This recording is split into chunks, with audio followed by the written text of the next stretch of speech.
Well, hello everyone, and welcome to another episode of Bettor Reacts, the show where I look at clips from television and movies involving sports betting and gambling, and give my opinion of if it's based in reality, if it's pure Hollywood, and give my opinion on what's being presented in the scenes.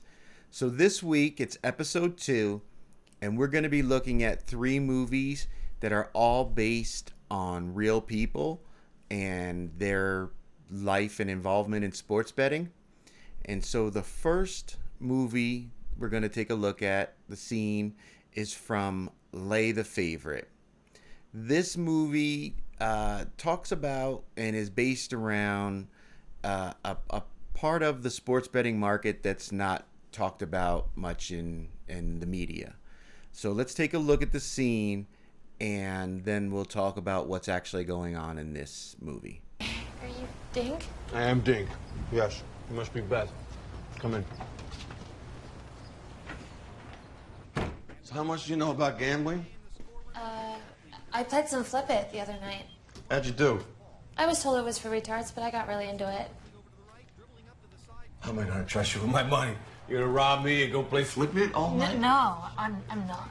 Come on. I need this Louisiana game to stay under. Not for a little. So you're a bookie? Absolutely not. Bookmaking is illegal. I'm a gambler.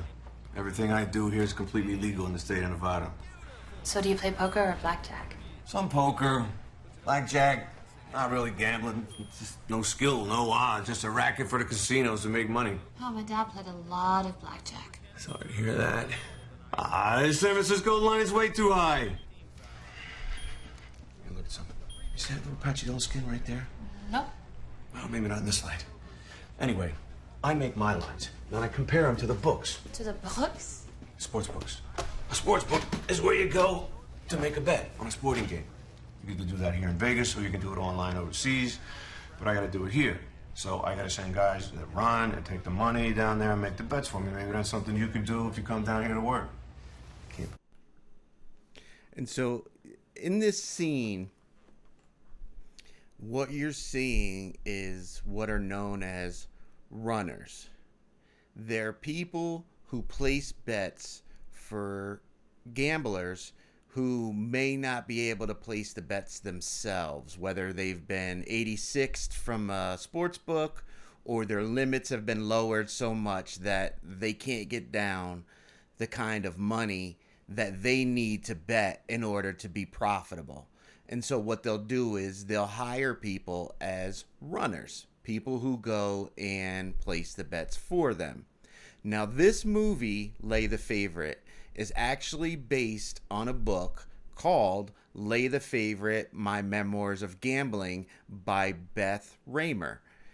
And she actually was a runner for some gamblers in Las Vegas, and this movie is based on that book. And what you saw here was Bruce Willis explaining to her, you know, how his operation works, that he's a legitimate gambler, and at this time, this movie was released in 2012, you know, he has to place bets either in Nevada or overseas. And so if you get, you know, blacklisted, or, you know, your limits are lowered in Nevada, you have no real alternatives to place bets other than to get people to place the bets for you. So there's a risk that comes with, you know, getting people to place these bets for you, because they could run off with the money. You know, they could, you know, place the bet, go cash the winning ticket, and never give you the winnings. And legally, they placed the bet. It was their bet to be placed, and, you know, they have the legal right to take those winnings. So there's risks involved, and that's what he mentions, that you're gonna steal my money and go play Flip It, which is like a coin game that she plays early in the movie. But so this movie is actually based on a real person's memoirs called Lay the Favorite, My Memoirs in Gambling by Beth Raymer. And you can watch the movie. It's on YouTube. It's free. and it's okay. It's more of a love story. I don't really like how they portray the main character, Rebecca Hall's character, um, as a kind of a ditz, because I don't think any legitimate gamblers would want to be involved with somebody like that who could be easily schemed. But that is a real thing that still goes on to this day, which is that people have runners or people who go and place bets for them because they can't. And that's a part of the sports betting world that isn't often talked about because there's legal ramifications with it, and then there's also the trust factor. People don't want to get ripped off. So there it is. Lay the Favorite. Go watch it on YouTube. It's worth a watch. I'll give you that, but I wouldn't watch it again. Okay, so the next scene we're going to take a look at is from the movie Goodfellas. And I'm sure most of you have seen this movie, but there's a line that takes place that I don't think many people picked up on, and it's very significant in the world of sports gambling, but it's during a scene in the movie that's high tension, so I think the line itself gets missed. So what I want you to do is watch this scene. This is when Maury gets killed, but I want you to listen to what Maury says before he gets killed, and then we'll talk about it after the scene is completed. Come on, let's grab coffee. Oh, you want to go to Dino or what? We'll go to Dino over there on the boulevard. Oh, good. Which time? Rockwood Boulevard. It's open 24 hours. They got Danish there? Yeah, they got everything. Oh, good. Yeah, let's pick up some Danish for Bell. Take a couple of coffee. You hear about the points we were shaving up in Boston? No, I didn't. Oh, it's terrific, yeah. Nunzio up in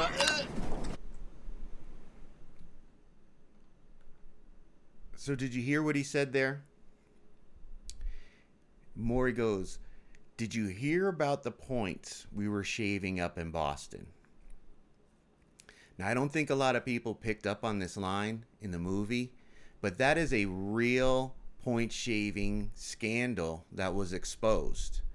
Now, there's a documentary put out by ESPN called Playing for the Mob. This documentary is based on the real investigation into what Maury just said.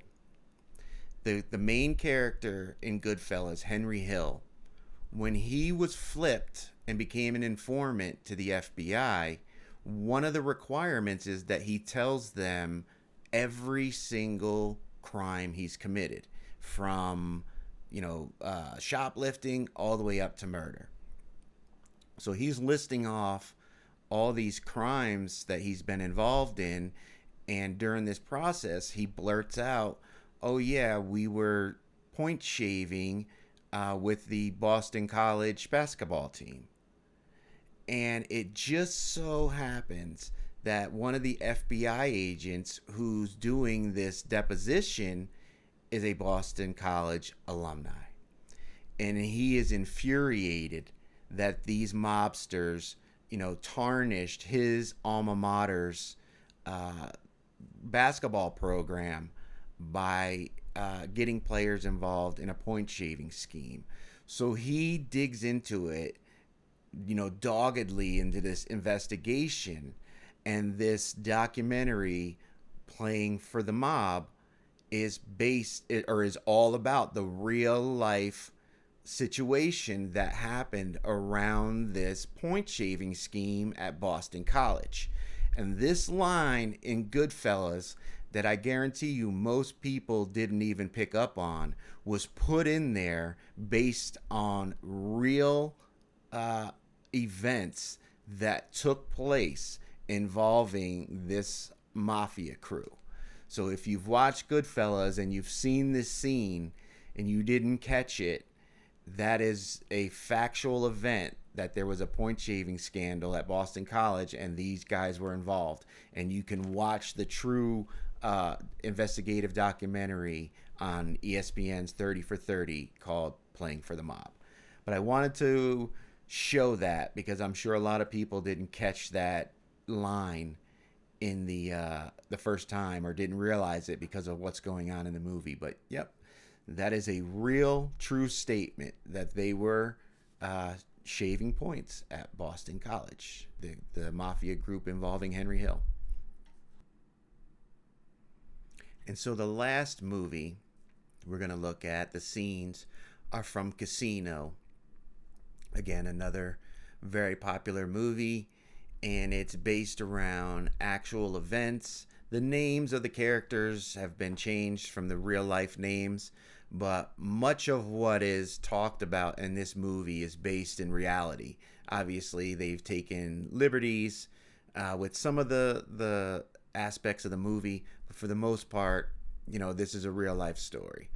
And so what we're going to do is take a look at the character of Lefty Rosenthal in real life, Ace Rothstein in Casino, and how he became so connected to the Italian mafia, even though he was Jewish. He wasn't Italian. And this basically explains how he got ingratiated with the mob bosses and was eventually sent to Las Vegas to run their gambling operations out there. So let's take a look at this scene. Even back home years ago, when we were first hanging out together, he'd know if the quarterback was on coke. I'll take Columbia for 20. If his girlfriend was knocked up, 20 times on Columbia. he'd get the wind velocity so he could judge the field goals. He even figured out the different bounce you got off the different kinds of wood they used on college basketball courts, you know? He'd be working on this shit day and night. There was nothing about a game he was going to bet that he didn't know. Let's get down at 6. Charlie, get down at 6. Season after season, the prick was the only guaranteed winner I ever knew. But he was so serious about it all that I don't think he ever enjoyed himself. But that's just the way he was. So there you see Lefty Rosenthal, Ace Rothstein in the movie.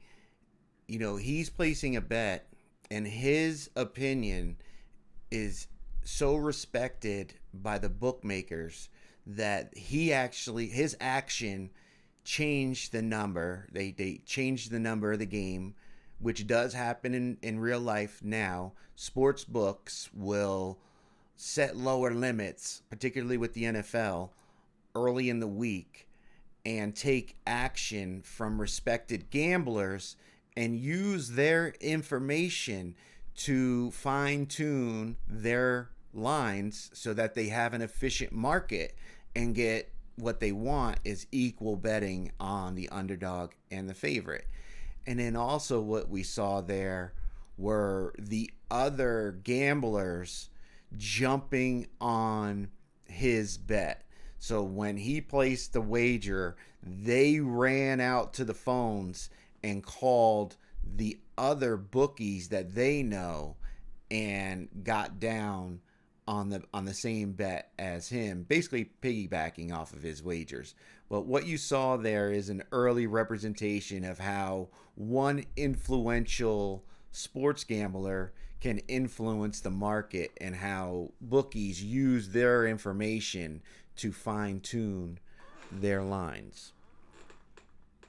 Then, the bosses didn't give a fuck about whether he enjoyed himself or not. To them, he was a cash register. All they had to do was ring the bell and take the money. Especially Remo, who was a fucking degenerate gambler who always lost. God, all those fucking sweeps. I mean, unless Ace made his bets. Enough now. Ace made more money for them on a weekend than I could do heist and joints for a month. Whatever Ace picked up on the street, he told Remo. You know, I mean, fixed fights, dope horses, crooked fucking zebras, locked-in point spreads.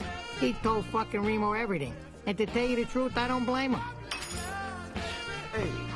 Keeping Remo happy with money was the greatest insurance policy in the world. Come by the house? I'll come by. 7 o'clock. Good job, man. Keep it up. Okay. Hey, Nick. You know, I'll be right up.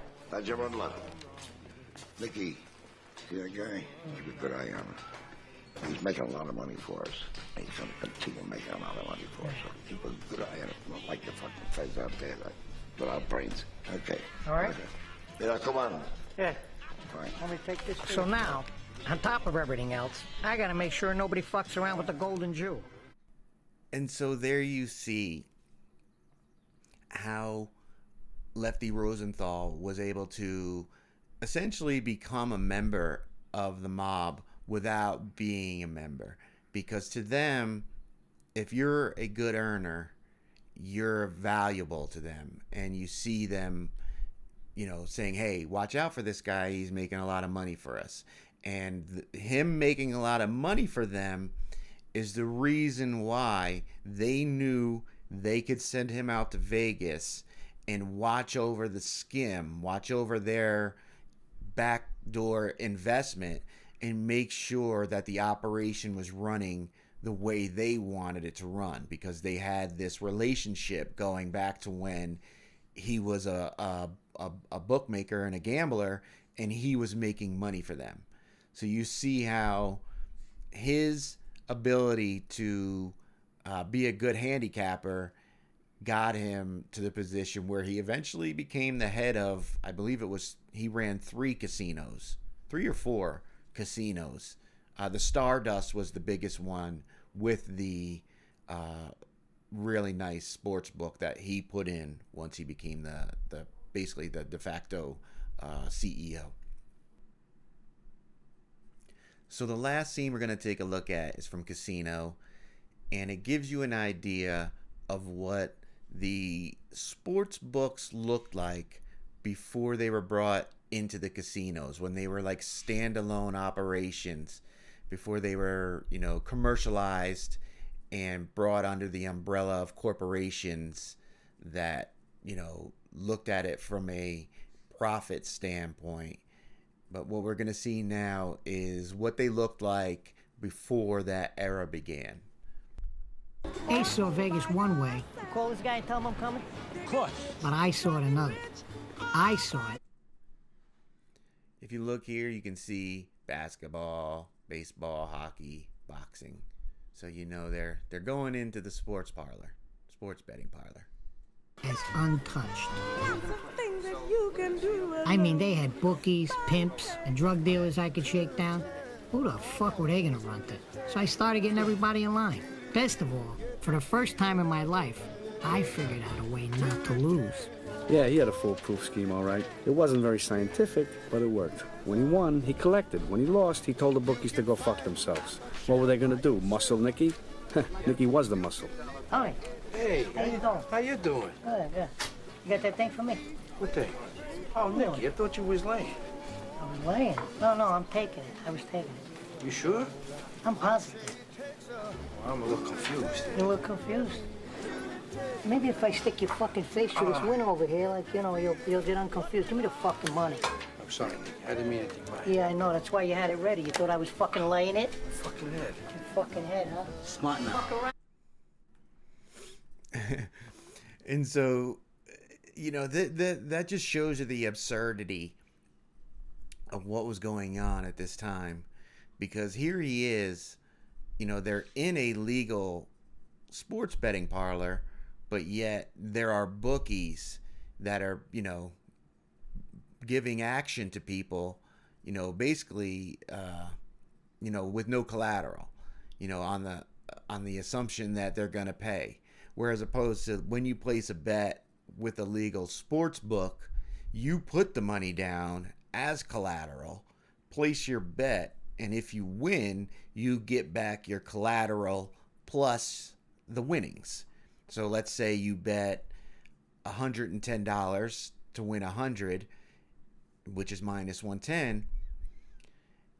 If you win, when you walk away from that counter, you will have $210 in your hand. You will have the 110 you originally placed the bet with, and you will have your $100 in winnings. So that shows you, you know, the difference between what betting with a bookie is and what betting with a legal sports book is, and why these sports betting operations were taken, you know, in by the corporations and legalized and, you know, given a safe way to bet. Because, you know, you can get yourself in deep trouble betting with a bookie who's going to give you, you know, so much money to bet without actually putting down the collateral. Because if you lose and you don't have that money to pay, now you're in debt to this person, and that can get you in a lot of trouble. So this is just an example of what the sports books looked like before they were brought inside the casinos and cleaned up by the major corporations and turned into profitable businesses. And so there you have it. Those are just a few scenes from some films that are based around gambling and sports betting, that are based on real life events and real people. So I would suggest you go out and watch them. Lay the Favorite is available on YouTube, and Casino, Goodfellas are two very famous movies, and if you haven't already seen them, I suggest going watching them. They're available on all your streaming services. But so that's the end of Sports Bettor Reacts episode 2. I want to thank everybody for watching. I hope you enjoyed the video. We'll be putting one of these out each week, hopefully all the way up and through the NFL season. And we'll also have other content as well here on Dead Money Sports. But be sure to hit that like and subscribe button. I want to thank everybody for joining us, and thanks for watching.